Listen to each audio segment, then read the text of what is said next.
اللهم ربی زدنی علما والحقنی بالصالحین اعوذ باللہ من الشیطان الرجیم بسم اللہ الرحمن الرحیم یریدون ان یطفئوا نور اللہ بافواہہم ویأبی اللہ الا ان یتموا وَيَأْبَى اللَّهُ إِلَّا أَن يُتِمَّ نُورَهُ وَلَوْ كَرِهَ الْكَافِرُونَ هُوَ الَّذِي أَرْسَلَ رَسُولَهُ بِالْهُدَى وَدِينِ الْحَقِّ لِيُظْهِرَهُ عَلَى الدِّينِ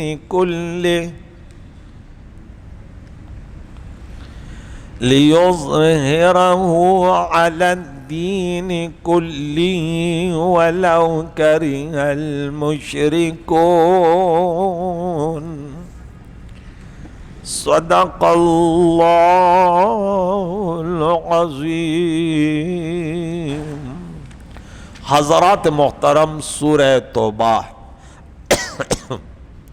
کا درس 31 نمبر آیت مبارکہ تک ہو گیا تھا کہ اہل کتاب کی خرابی کہ انہوں نے اپنے علماء و پیروں کو خدا کا درجہ دیا تھا، یعنی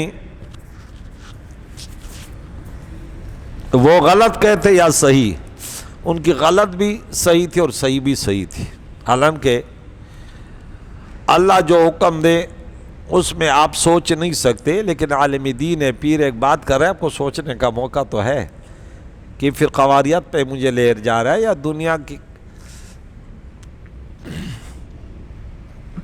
دکانداری کر رہا ہے، اس پر آپ سوچیں۔ آج کے درس میں پھر اللہ کریم ان اہل کتاب کی ایک ناکام سعی بیان فرما رہا ہے۔ یہ اہل کتاب چاہتے ہیں کیا؟ ان یطفئوا نور اللہ، کہ اللہ کے نور کو بجھا دے اپنے منہ سے، اپنے پھونکوں سے۔ پٹھان کہتے ہیں شعر ہے، او دا عزت شمچ بلد چا اللہ کڑی ہاغا کلسو کو جلے پپھوکوشی۔ یوں سمجھو اس کا ترجمہ ہے، کہتے ہیں جس کی عزت کی شمع چراغ اللہ روشن کر دے، ارے اس کو کون پھونکوں سے بجھا سکتا ہے؟ اردو میں بھی شعر ہے، نور حق شمع الہی کو بجھا سکتا ہے کون؟ جس کا حامی ہو اللہ، اس کو مٹا سکتا ہے کون؟ وہ اردو کا شعر بھی اس طرح ہے۔ تو بولا یہ کہتے حضور علیہ السلام کی شریعت اور ان کے خلاف سازش کر کے ناکام کر دیں گے۔ وَيَأْبَى اللَّهُ إِلَّا يُتِمَّ نُورَهُ، اللہ تعالیٰ اپنے اس نور کو، اس نور ہدایت کو، اس دین اسلام کو پورا کرنا چاہتے ہیں، اگرچہ یہ مشرک، یہ کافروں کو ناگوار گزرے، اللہ اس کو پورا کرے گا۔ انسان ارادہ کر سکتا ہے، ان کی ایک چاہت ہو سکتی ہے، لیکن وہ ہوگا وہیں جو منظور خدا ہوتا ہے۔ مدعی لاکھ برا چاہے تو کیا ہوتا ہے؟ وہیں ہوتا ہے جو منظور اللہ ہوتا ہے۔ اللہ وہیں تو ہے جس نے اپنے رسول کو دین حق اور ہدایت کے ساتھ بھیجا۔ دین حق اسلام، صراط مستقیم، یہ دین اسلام ہے اور شریعت محمد ہے، تاکہ غالب کر دے اللہ تعالیٰ اس دین اسلام کو تمام ادیان باطلہ پر، علی الدین کلی، یعنی اس کے علاوہ جتنے ادیان ہیں، غلط نظریات ہیں۔ دین تو آدم علیہ السلام سے لے کر قیامت تک ایک ہی دین ہے، جو دین اسلام ہے۔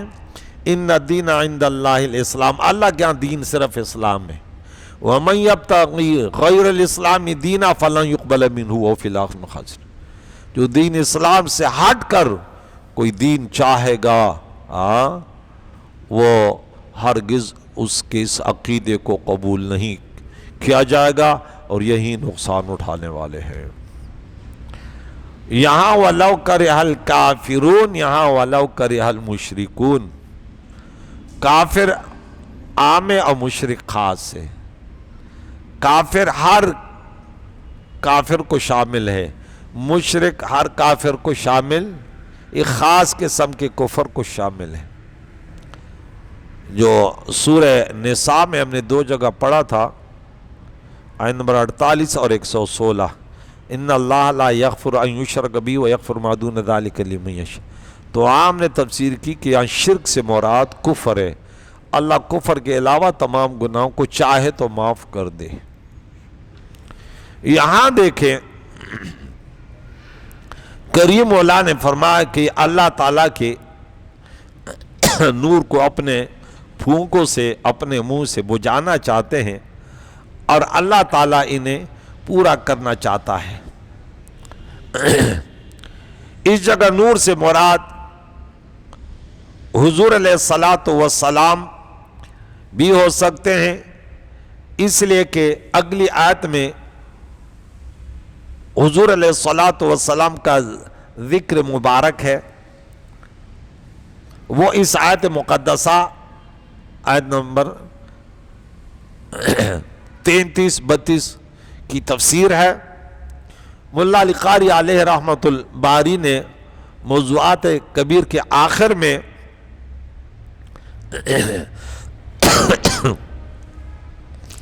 فرمایا کہ قرآن کریم میں ہر جگہ نور سے مراد حضور علیہ السلام ہے۔ یہاں نور بجھانے سے مراد حضور علیہ السلام کا دین مٹانا ہے، یا قرآن کو شائع نہ ہونے دینا، یا حضور علیہ السلام کا ذکر روکنا، حضور علیہ السلام کے فضائل سے چڑ جانا کہ ان کی ان حرکتوں سے حضور علیہ السلام کے شان میں فرق آ جائے، یہ چاہتے ہیں؟ اللہ فرماتے ہیں نہیں، ارے وَرَفَعْنَا لَكَ ذِكْرَكَ، یہ کچھ بھی کریں آپ کا ذکر ہم نے بلند کیا، اور اب یہ بلند ہوگا، کیونکہ اللہ جس کو کوئی نعمت دینا چاہتا ہے کائنات میں اس کے مقابلے میں اس کو کوئی روکو، یہ عقیدہ رکھو۔ سورۃ نمبر 35 میں آیت نمبر 2 میں ہے، ما یفتح اللہ للناس من رحمت فلا ممسک لہا۔ یہ بھی حافظ بیٹھا ہوئے، اور یہ بھی حافظ ہے، بولے کہ آپ حافظ ہیں، بولے الحمدللہ کا یہ جملہ صحیح ہے؟ کس کو بولے آپ حافظ ہیں، کہتے الحمدللہ کا صحیح ہے؟ الحمدللہ کا کوئی بولے حافظ ہیں، بولے الحمدللہ کا، یعنی میں الحمدللہ پورے سورہ فاتحہ کا حافظ ہوں، تو یہ جملہ عجیب سا لگتا ہے، سمجھ آ رہی ہے؟ آپ حافظ ہیں الحمدللہ کا، ابھی اس نے مطلق پوچھا نا، ایسے تھوڑی بولا کہ 114 سورتوں کے حافظ ہے، آپ نے بولا حافظ ہیں، بولا الحمدللہ کا۔ میری چھوٹی بچی ہے تو اس کسی نے پوچھا، بولا تو میں عربی بھی آتی، بولا ہاں، بولا اچھا، بولا ہاں، بولا بات کریں ذرا، بولا اِنَّا أَعْطَيْنَاكَ الْكَوْثَرَ فَصَلِّ لِرَبِّكَ وَانْحَرْ إِنَّ شَانِئَكَ الْأَبْتَرُ۔ بولا اور کیا عربی نہیں ہے کیا؟ آتی ہے ہمیں عربی؟ تو یہاں انہوں نے کوشش کی اور ناکام ہو گئے۔ کیا ہو گئے؟ ناکام ہو گئے۔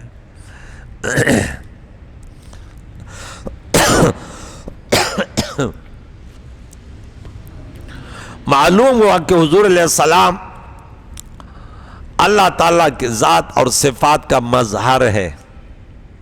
یہ جو فرمایا وَالَّذِي أَرْسَلَ رَسُولَهُ بِالْهُدَىٰ،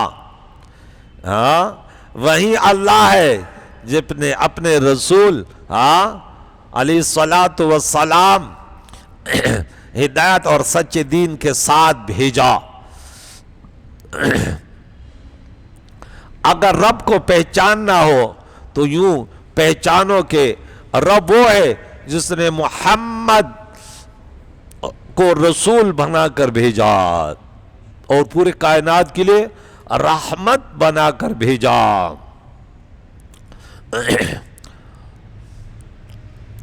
اور معلوم ہوا کہ سچا دین اور ہدایت حضور کے ساتھ ایسے وابستہ ہیں جیسے آفتاب کے ساتھ اور روشنی، کہ حضور علیہ الصلوۃ والسلام کو چھوڑ کر نہ ہدایت ملتی ہے نہ سچا دین، کیونکہ یہاں الصاق کی با ارشاد ہوئی، بالحق با ساتھ آ گئی، ارسل رسول بالہدی ودین الحق۔ یہاں آگے مزید اس پر ہم تشریح کرتے ہیں کہ اہل کتاب کی سعی ناکام اور نامراد ہو گئے۔ اس آیت مقدسہ میں یہودیوں کے ایک اور اسلام دشمنی اللہ کریم نے بیان فرمائی، اور وہ یہ ہے کہ یہودی حضور علیہ السلام کی نبوت کے دلائل کو جھٹلانے کی کوششوں میں رات دن پڑے رہتے تھے، اور آپ کے نبوت کے دلائل 5 قسم کے ہیں۔ کتنے ہیں کہ 5 قسمیں۔ نمبر 1، حضرت موسیٰ علیہ السلام اور عیسیٰ علیہ السلام کی نبوت ان کی معجزات سے ثابت ہوئی۔ اس طرح حضور علیہ السلام نے اپنے نبوت کے اس بات کے لیے بے شمار معجزات پیش کیے۔ نبوت کس سے ثابت ہوتی؟ معجزات سے۔ نمبر 1 دلیل حضور علیہ السلام کی نبوت کی۔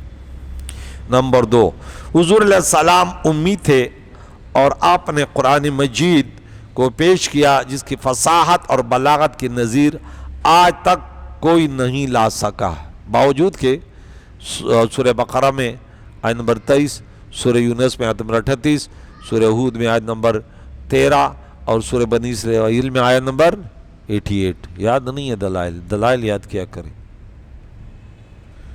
ایک جگہ وَإِن كُنتُمْ فِي رَيْبٍ مِّمَّا نَزَّلْنَا عَلَىٰ عَبْدِنَا فَأْتُوا بِسُورَةٍ مِّن مِّثْلِهِ، اور پھر سورہ یونس میں پھر فرمایا، پھر سورہ ہود میں فرمایا 10 صورتیں ایسے بنا کر آؤ، پھر سورہ بنی اسرائیل جو 17 نمبر سورت کے 88 نمبر آیت میں بولا جنات اور ایک دوسرے کے مددگار بن کے آ جاؤ، جناتوں کو بھی لے آؤ جتنا تم سے ہو سکے۔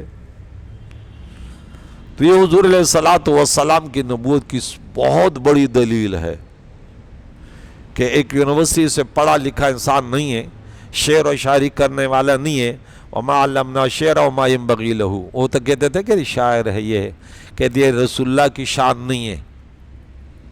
ویسے آج کل کے مسلمان شعر و شاعری بڑی پسند کرتے ہیں، جو ممبر پر ہر دوسری بات میں شعر سن کہتے ہیں کیا بات ہے، واہ بھائی کیا بات ہے۔ میں نے بولا کوئی اچھی صفت ہوتی تو لازماً حضور کی بھی تو ہوتی۔ اللہ فرماتے نہیں، شاعری اس کی شاعر شان نہیں ہے، اگرچہ اچھا اشعار اللہ تعالیٰ کے ہم نبی کی صفت وہ جائز ہے، ایسے نہیں ہے۔ اس کی دی ہوئی پیشن گوئیاں درست ثابت ہوئی، اور اس کے اس دعوے کو بھی کوئی رد نہیں کر سکا کہ اس میں کمی اور زیادتی اس قرآن میں نہیں ہو سکتی۔ اِنَّا نَحْنُ نَزَّلْنَا الذِّکْرَ وَإِنَّا لَهُ لَحَافِظُونَ، سورہ نمبر 14 آیت نمبر 9، ٹھیک ہے۔ سورت کا نام ہے حجر، حجر یا حجر ہے؟ حجر ہے نا، حجر پتھر کو کہتے ہیں نا، وادی حجر۔ نمبر 3، حضور علیہ السلام کی تمام تعلیم اور شریعت کا حاصل یہ ہے کہ صرف اللہ عز و جل کی عبادت کی جائے۔ آپ سے جو بھی علم اور عملی کمالات ظاہر ہوئے، آپ نے فرمایا یہ سب اللہ کا کرم ہے، یہ اللہ کا دیا ہوا ہے۔ آپ نے علم اور عمل کے ہر کمال کی اپنی ذات سے نفی کر دی، اپنی ذات سے نفی کر دی۔ آپ نے اپنے نیک اعمال کو بھی موجب نجات قرار نہیں دیا، بلکہ یہی فرمایا کہ میری نجات بھی صرف اللہ کے فضل سے ہوگی۔ آپ کی پوری سیرت کو دیکھ لیں، آپ اپنی نبوت اور رسالت سے اپنے لیے کوئی کبریائی، کوئی بڑائی نہیں چاہتے تھے، بلکہ یوں فرماتے تھے کہ ساری کبریائی و عظمت و جلالت صرف اللہ کے لیے ہے۔ اس سے معلوم ہے کہ آپ کا دعویٰ نبوت سچا ہے، جبکہ انسان کی فطرت ہے کہ وہ چاہتا ہے لوگوں میں اس کے کمالات کا چرچا ہو اور لوگ کہیں کہ یہ ان کمالات میں یہ ماشاءاللہ ہے، اگرچہ وہ کسی کے ذریعے ملے ہوں، لیکن وہ کہتے ہیں میری تعریف ہو۔ بہت سارے علماء ہیں، اب اس نے تقریر کی، وہ سنتا، اب وہ سننا چاہتا ہے کہ میری تعریف کون کر رہے ہیں۔ اچھا، اس کے علاوہ آپ نے دیکھا ہوگا ہمارے سنیوں کے ہاں یہ ہے کہ ہاتھوں کو بوسہ دے سکتے ہیں تعظیماً کے لیے اگر کوئی آ رہا کھڑا ہوا، لیکن اس میں شرط یہ کہ سامنے والا نہ چاہتا ہو۔ سامنے والا کی چاہت اچھی بات ہے، کوئی آ رہا ہے آپ اس کے لیے کھڑے ہو گئے، کیا ہے، ادب کی بات ہے، لیکن سامنے والا کا یہ نہ ہو۔ اگر اس نے ایسے نہ کیا تو اس کا چہرہ ہی بگڑ گیا۔ تو ہمارے ہاں یہ بڑی کمزوری ہے، ہم تو کہتے ہیں بس میں آؤں اور نعرے پہ نعرے اور لوگ جھوم اٹھیں۔ میرے شیخ، میرے سر کے تاج، میرے استاذ محترم سید حبیب عمر یمنی، میں اس کا شاگرد ہوں، مجھے اس پر فخر ہے۔ جب آتے اشارہ کرتے، ہزاروں کے تعداد سے طلباء و موریدین تھے کہ کوئی اپنی جگہ سے پر نہ ہلائے۔ ہم اس کے شاگرد، ہم نے بہت کچھ سیکھا۔ جب جاتے تھے بولے نہیں، اپنے جگہ سے ہلے تو اچھا نہیں۔ یہاں تو بھائی لین پہ لائن لگی ہوئی ہے، کوئی ادھر ہوتے کوئی ادھر ہے، تو کیا ہے یار، تربیت اس شیخ نے نہیں دی کہ یہ کیا تماشا بنا رکھا ہے۔ میں نے اپنی زندگی میں اتنا نیک انسان نہیں دیکھا جو میرے استاد محترم ہے۔ عبادات میں ماشاءاللہ، درس قرآن میں، درس حدیث میں، آپ بھی نیٹ پہ صرف لکھ دیں حبیب عمر یمنی، بس پھر دیکھتے رہے، لیکن یہ عربی ہے وہ، کہ ان کے سامنے میں نے اپنی زندگی میں کسی جگہ، جب اس کے سامنے حود علیہ السلام کے مزار پہ لوگ رو رہے تھے، وہ منظر پھر میں نے عرفات کے پہاڑی پر دیکھا کہ وہاں جو لوگ رو رہے تھے، میں نے بولا میرے استاذ محترم یمن کے وادی احقاف میں جب ہزاروں کے تعداد سے عرب، یہ شعبان کے شروع میں اور محرم کے شروع میں حود علیہ السلام کے مزار پہ عربات تھی، اور میرے یہ شیخ جب تقریر کرتے تھے تو لوگوں کے آنسو ایسے زار و قطار، اور یہاں تو کہتے ہو سبحان اللہ، ذرا جھوم کر بولو، ذرا گر کر بولو، ذرا اٹھ کر بولو۔ بھائی کیا رکھا یار، مسئلہ سمجھاؤ، بے نمازیوں کو رگڑو، حرام خوروں کو رگڑو، شرابیوں کبابیوں کو رگڑو، جس کی وجہ سے آج فلسطین کی سرزمین پر آگ جل رہی ہے۔ بس اسی چکر میں کہ لوگ کتنے خوش ہوتے ہیں، کہتے مزہ آ گیا، اور آج تو مزہ آ گیا، نہ بے نمازی کو دکھ ہوا، کہتے اور ہمیں بھی جنتی بنا دیا۔ ایسے کم وقت بیٹھے بے نمازی بیٹھے ہوتے ہیں۔ میں نے بولا تو میرے سامنے بیٹھ، پھر میں تیرے کو بتاتا ہوں، تیرے کو ٹھکانے پہنچا دوں۔ بے نمازی، والدین کے نافرمان، پڑوسوں کو ستانے والے، بدکار، شرابی، تو بھی بڑا خوش ہوا، بولا مولوی بڑا اچھا تھا یار، ہمیں ایسا مولوی چاہیے ایسے۔ میں نے بولا تیرے کو بتاتا ہوں، ابھی تیرے کو ایسا مولوی چاہیے۔ ہمارا وہ بیڑا غرق کرنے چکر میں ہے۔ نمبر 4، آپ نے بہت سے شہر فتح کیے، لیکن آپ نے لیے دنیا جمع نہیں کی۔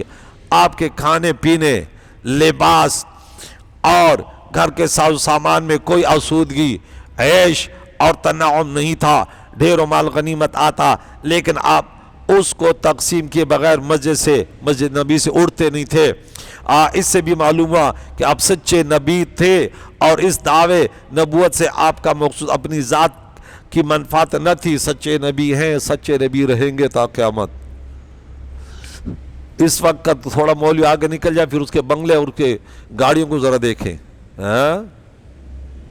یہ بھی بات سچائی کی بڑی دلیلت ہوتی ہے کہ آپ پوری زندگی دین کی خدمت کریں، آخر میں دیکھیں تو ایک جھوپڑی میں رہ رہا ہے۔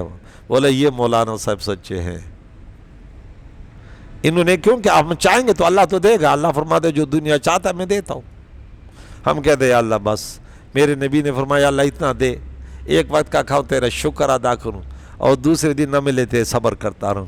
یا اللہ اس نبی کے سنت پر قربان جاؤں، ہمیں اتنا دے کہ کسی کے سامنے ہاتھ نہ پھیلائے، بقبر روشن و باس۔ دنیا تو جگہ جی لگانے کی دنیا نہیں ہے، یہ عبرت کی جا ہے تماشا نہیں ہے۔ یہ دنیا کے محلات، یا ساکنو، دنیا کی خوبصورت گھر کے رہنے والے کوئی سالک کہتا ہے، یا ساکنو قصر المعلا ستدفن عن قریب فی التراب، اے اونچے مال میں رہنے والے، عن قریب تو مٹی میں جانا والے ہیں. دری دنیا بے حاصل چرا مغرور میں گردی، سلیمان گرشوی آخر نصیب مور میں گری. انبیاء علیہ السلام بالاتفاق ان کے اجسام حیات اور بالکل محفوظ ہوتے ہیں. کہتے ہیں اگر تو پوری دنیا کا، جیسے سلیمان علیہ السلام بادشاہ تھے نا، اتنا بڑا بادشاہ بھی بن جائے، تیرا جسم کون کھائے گا؟ کیڑے مکوڑے کھائیں گے. تو پھر غرور کیوں کرتا ہے دنیا کے حصول پر؟ پھر قارون و فرعون کیوں بنتا ہے؟ حضور کے پاس دنیا آئی اور بانٹ دی. بولے اللہ دینے والا، میں تقسیم کرنے والا. بخاری کے حدیث ہے، واللہ یوتی واللہ موتی وانا قاسم. حضور جیسا کوئی قاسم کائنات میں نہیں ہو سکتا. نمبر 5، آپ نے لوگوں کو جس قدر عبادت کا حکم دیا خود اس سے زیادہ عبادت کی. یہ میرا بچہ اس دن انہوں نے ایک چھوٹی سی ویڈیو آڈیو بھیجی تھی. بولا وہ بات کیوں کرتے ہو جو کرتے نہیں ہو. سورہ صف کی وہ آیت کہ لِمَ تَقُولُونَ مَا لَا تَفْعَلُونَ کَبُرَ مَقْتًا عِندَ اللَّهِ أَن تَقُولُوا مَا لَا تَفْعَلُونَ. لوگوں کو 5 نمازوں کا حکم دیا، خود تہجد سمیت 6 نمازیں پڑھتے تھے. لوگوں کو 40واں حصہ زکوٰۃ کا حکم دیا، خود پاس کچھ نہیں رکھتے تھے سب. اللہ فرماتے وَلَا تَبْسُطْهَا كُلَّ الْبَسْطِ، اے میرے محبوب ایسے نہ کر کہ جو بھی آیا اڑا دیا کچھ. یہ شان ہے ہماری نبی کی، جو بھی آیا. ان کے غلاموں کی کیا شان ہے. صدیق اکبر کو دیکھو، گھر میں جھاڑو لگا کے جمع کیا، بولا اللہ واللہ کے نبی کا نام چھوڑ کر آیا ہوں. ہائے ہائے ہائے، آج کل بینکوں میں پیسے جمع کر رہے، پیٹ بڑھ رہے، گردن بڑھ رہی ہے. حرام خور، تو قبر میں نہیں جائے گا کیا؟ مسجدوں میں اعلان ہوتا ہے سولر لگانے، وہ فرعون کی طرح گرگٹ کی طرح سے سوجنے لگتا ہوں. نے بولا فرعون تیری ابھی ہوا نکل جائے گی. بولے تو ہمارے کو فرعون کہتے ہیں. میں نے بولا جو فرعون ہوتا ہے تو وہ خود سمجھ جائے. علماء کے مخالف کون ہوتے ہیں؟ فرعونی. بولو فرعونی. علماء حقانین ربانین کے مخالفت کرنے والے، کوئی اس میں دو رائے نہیں، پکے فرعونی ہیں. یہ منافقین جو تھے نا، یہ بھی کلمہ بھی پڑھتے تھے، نماز بھی، لیکن رسول اللہ کی مخالفت کرتے تھے، صحابہ کی مخالفت کرتے تھے. اس لیے منافقین فی الدرک الاسفل من النار. یہ فرعونی اور یہ منافقین بھائی بھائی ہیں. لوگوں سے کیا فرمایا؟ تمہارا ترکہ وراثت ہے. سورہ نساء میں آیت نمبر 11 میں پڑھ چکے ہیں، یوصیکم اللہ، اللہ تمہیں پورا فی اولادکم للذکر مثل حظ الانثیین، یہ اس کا بیوی کا، بھائی کا، شوہر کا، سب بتایا نا. اور میرا ترکہ صدقہ ہے، میرا کوئی ترکہ اولاد میں یا خاندان میں نہیں بٹے گا. اللہ اکبر.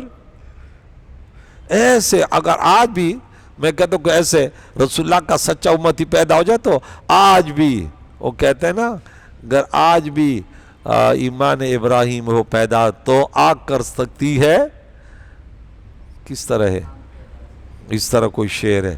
تو بولے یار تم وہ منظر تو تھوڑے سے نیت تو ارادہ تو کر لے، مخلص تو بننے. آئے ہائے. لوگوں کو طلوع فجر سے غروب آفتاب تک روزے کا حکم دیا اور خود وصال کے روزے رکھے جس میں سحری ہوتی ہے نہ افطار. کوئی مہینہ روزوں سے خالی نہیں ہوتا تھا اور راتوں کو اتنا طویل قیام فرماتے تھے کہ پاؤں مبارک سوج جاتے تھے. لوگوں کو چاربیوں میں عدل کرنے کا حکم دیا. سورہ نمبر 4 آیت نمبر 3 میں فَانْكِحُوا مَا طَابَ لَكُم مِّن النِّسَاءِ مَثْنَىٰ وَثُلَاثَ وَرُبَاعَ. یاد ہے نا حافظ صاحب؟ آیت تو صحیح پڑھتا ہوں نا. حافظ صاحب ایک بیٹھا ہونا چاہیے تاکہ اس کو پتہ ہو کہ استاد جی آیت کہاں پڑھ رہا ہے. حافظ سے پوچھو آیت کا ہے، بولا ہمیں یہ پتہ نہیں ہوتا، ہمیں تو دکھا دے تو ہم سٹارٹ ہوتے ہیں پھر چلتے ہیں.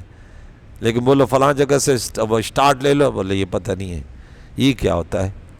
اسے نے کہا حافظ بڑا، بولا میں بڑا پکا حافظ ہوں پکا. میں نے بولے 10-15 آتے پوچھو، بولے پوچھو. میں پوچھتا رہا بولے نہیں ایسے ہمیں یاد نہیں ہوتا قرآن.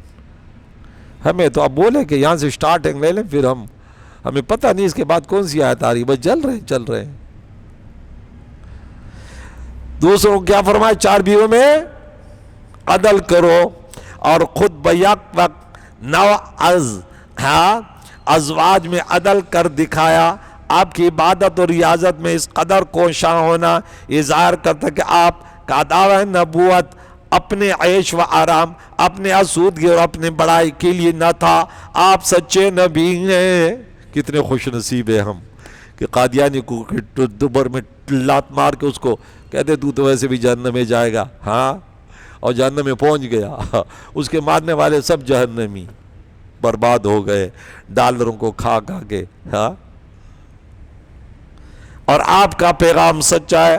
جس طرح کوئی شخص سورج کے نور کو بجھانے کے لیے پھونکے مارتا رہے تو سورج کا نور کم نہیں ہوگا، اس طرح یہودی اور دیگر مخالفین اسلام کی اسلام دشمن کوششوں سے اسلام کی اشاعت اور فروغ میں کوئی کمی نہیں ہوگی. یہ اللہ نے ذمہ داری لی تا قیامت رسول اللہ کی امت میں وفادار علماء، پیران اعظام، عوام میں بھی ایسے غیرت مند ہوں گے، 5 وقت کے نمازی ہوں گے، لوک میں آرام منہ میں نہیں ڈالیں گے، بدکاری کے قریب نہیں جائیں گے، ظلم و ستم کے خلاف تو اپنے ہاتھ کو بلند کریں گے، ظلم و ستم خود نہیں کریں گے. کریم اللہ ایسوں کے پیچھے چلنے کی توفیق عطا فرمائے.